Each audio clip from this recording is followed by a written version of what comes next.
Well, hello folks, and welcome back for an interesting video here on the channel. If you asked me 5 years ago if I'd be considering buying a new Ram, I would have told you, no way, no way. I'm a Ford guy, but I'm not really an anything guy. I'm just a truck guy. I love trucks. I absolutely love trucks. And here is what I'm considering doing. Considering sort of downsizing a little bit. I have the tandem now, so I can get a tag. One of my goosenecks is already up for sale. You can guess which one that is. And I don't really need 3 dualies kicking around. So I'm considering selling 1 or possibly 2 of my dualies, being both of my Fords. For a couple of reasons. Nothing against the Fords whatsoever. They've been great. They've been fantastic. It has nothing to do with performance or issues or anything like that. Just some other factors that are in play that I can take advantage of right now. So this is what I am looking at. So this is a 2022 Ram 3500, obviously single rear wheel. 3500 Cummins with the high output, and this is the tradesman. So my last sort of 3, let's call personal vehicles, being my 2017 250, my 2020 350, and my 2021 450, have been kind of personal vehicles, and they've been high ends. There've been a Lariat Ultimate and then 2 Platinums back to back. So this is different for sure. This is different. But so here's what I'm thinking. One, you just heard me say that I don't technically need 3 dualies. Gooseneck trailer right over there, that one is for sale.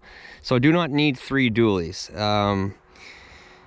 But I need another truck that can haul heavy weight and haul my skid steer around. So my skid steer can be hauled behind my 350, or this truck, my Chev, not really so much. So my Chev kind of sitting a little bit useless in the whole scheme of things. That one might go as well. So there could be some huge changes here in the fleet. But what I'm looking at doing is sort of having some fun with this truck. I wouldn't leave this truck the way you see it. I would have some fun. It would instantly get 35s, possibly the 35s that I just put on my Chev, because my Chev might be going in on this truck. I could make this truck look like the Lariat with the night package or the sport package, whatever you call it, fairly easily, to be honest. Especially where these bumpers are black. They are very easily paintable versus chrome.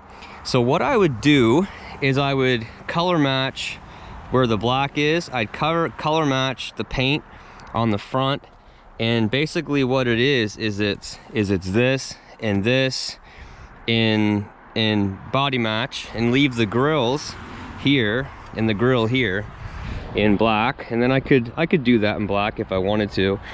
Coming around to the sides, we definitely would need to change the wheels for sure eventually, but I wouldn't do this all at once. I would do this over a period of time and sort of show people that you don't need the high-end truck. You don't need it. It's nice to have, but you don't need it. You can get a base model truck and you get everything you need, and then you can kind of play around with it and make it your own and save yourself a ton of money. Now these trucks are still expensive. Like, this truck is way more expensive than what I actually, would think it would be, but this day and age, that's just what it is. So you look in the back, nothing fancy here really at all. You do get a backup camera. I'll show you the interior here in a second, but it's obviously the small screen. This was optioned out. Kind of funny actually how this all took place is that they called me and said that your 3500 arrived, and I said I didn't order a 3500, but I'll come take a look at it. If I actually would have spec'd this out, I would have changed a few things on the build, but not a lot. So here I'll show you the window sticker if you guys can see it, but it's the tradesman. It's got the 373 axle.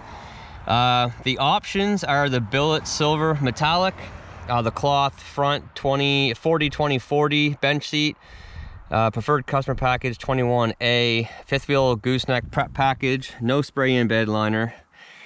We've got the tradesman level 2 group, which gives you, I guess, you know, the 40 split bench, rear window defroster, power rear window, and then the Sirius XM. Of course, it's got the 6-speed Aisin transmission and the high output, rear wheel liners, trailer brake controller, and that's it. So she's base, like she's base. Total is $81,235. So, you know, like I said, still pretty expensive. It doesn't have the air suspension, which I kind of like and don't like. I find that the air suspension, the factory suspension, does ride a bit rough. But I'll show you the inside. We got no running boards. The cloth seats, which honestly are quite comfortable. There's a lot of plastic in here, a lot of plastic. So there's like this big tray here. You got your glove compartment. There's some storage down here and some cubbies. There's you know, storage here. This folds up into a bench seat. It has the actual manual shift for the 4-wheel drive. It's got the exhaust brake and tow haul and trailer brake controller, and that is literally it. It's got the small screen. It has the black headliner now, which I like. I'm glad they went to the black headliner, especially for a work truck, because if I do need to keep two gooseneck or two dualies around, I don't really want my 450 being one of the dualies that I give to my guys to go on the roads with, and who knows what's going to happen to it. A high-end truck like that, why would I want that on the road where I never get to see it and trust people that it is getting taken care of? But again, we could have some fun with this. You know, the doorknobs could be, the door handles could be paint matched. The mirrors could be paint matched. They're black right now. You know, you can order all these parts. You can get all these parts. I could put the bigger display in here because it's got the small display. You can get these now with this whole piece replaced and put that in place, you know, later on down the road. I really impressed with how comfortable these seats are with just complete base model. Anyway, you know what, guys, like later on in the video or right now, comment down below. Let me know what you think. Let me know if you think this would be a fun idea. I do. Even if I want to replace the door skins, I can replace the door skins like later on. That's not a big deal. A big thing is the payload. 3,929 pounds of payload, almost 4,000 pounds of payload, because this is such a base model truck. That is awesome. So I definitely would need to put a set of running boards on this thing, because my wife would not she would not like this getting in and out. But in the back, everybody knows it, this is the 4th gen cab. There's not as much room back here as what you get in the Fords and the Chevs, that's for sure. But it's quite comfortable. Truck's pretty quiet, to be honest. Yeah, I mean, it's honestly quite comfortable. I'm really impressed with how comfortable this is. And the doors feel really light. Like, coming from a Ford, being aluminum, I didn't really think that it would feel that light. Here we are getting behind myself, let's call it. You know, it's good, it's sufficient. It's sufficient. All right, so let's fire this thing up. And I'll pop the hood. And I'll show you that it is in fact the high output.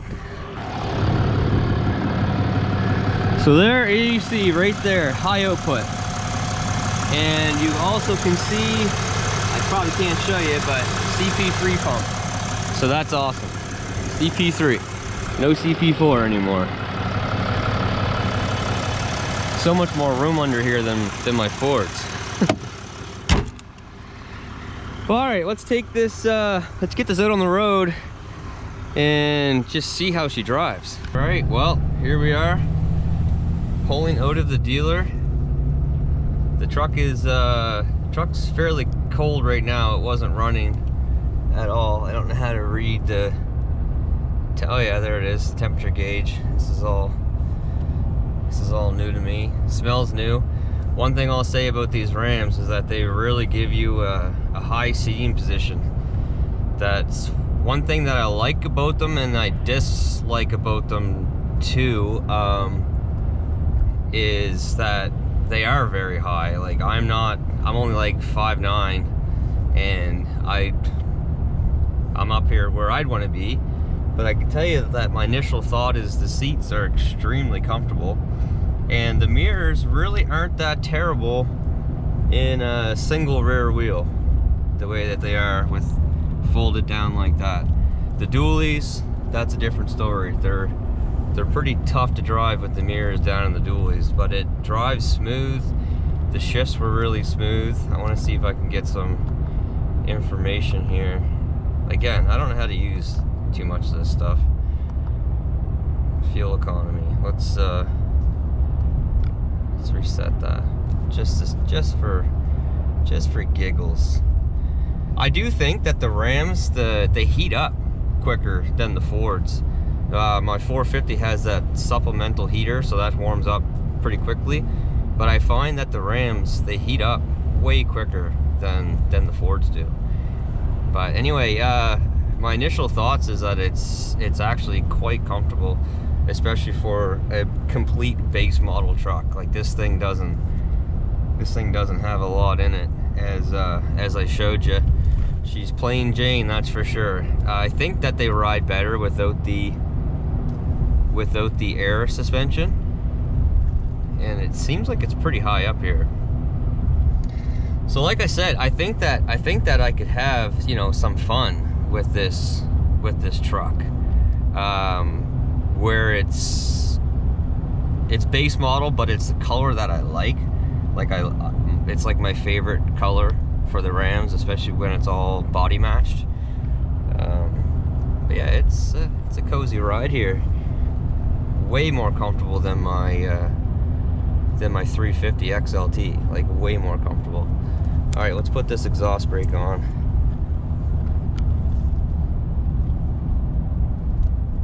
Yeah, it slows you down. It's not as loud as the 4th gens in any way. The engine's not as loud, and the exhaust brake really isn't as loud. But it definitely slows you down, that's for sure, which I like. Anyway, we'll jump on the highway here and just see how it shifts. All right, well, I just had the music turned up pretty good, and for a base model truck, it actually sounds quite good. Let's oh, car coming now. We'll get a little acceleration here, see how this thing feels, especially compared to the 4th gens.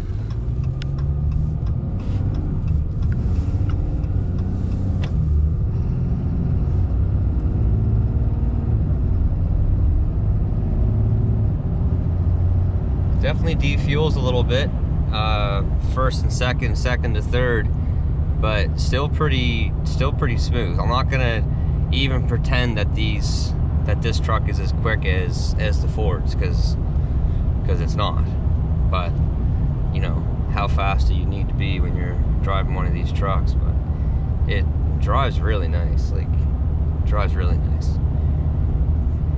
So here we are cruising at 100 kilometers an hour, so just a little over 60 miles per hour, and we are at 1500 RPM. Like, exactly. I know there's a lot of glare here. I'll catch a little bit of this going back the other way, so it's not as much of glare. But yeah, it drives really nice, really nice. Definitely a high seating position. Definitely a high seating position. All right, now that the sun is not jamming our vision up here, let's get back on the highway and take another little pull. I don't want to go at this thing too hard, in case it is going to be my truck. Then I don't want to do anything that's going to potentially hurt me down the road. I love the sound of it though. I love the sound of the Cummins. I gotta admit, I really do. Yeah, you definitely defuels compared. Like the shifts are obviously they're longer because there's less of them, but they're a bit slower, but it's still quite smooth. And honestly, once this thing gets going, you gotta really watch your speed because it drives so smooth. You just don't notice how fast you're going,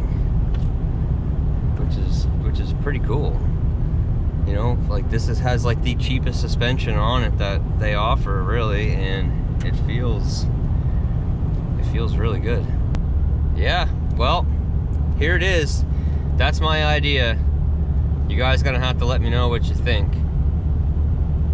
I know a lot of people were here from the start, and that's when I was only driving Fords, and I think I still have my Tundra, but you know, don't get too upset. So I've driven the Fords, you know, I put them through the paces, put them through abuse. You guys have seen what I do to my trucks, and they've held up really well. So I kind of think that it would be neat to, you know, try out a new Ram, try out a couple Rams, and, you know, see how they hold up. Because it's one thing to hook a trailer and drive down a highway, you know, every day.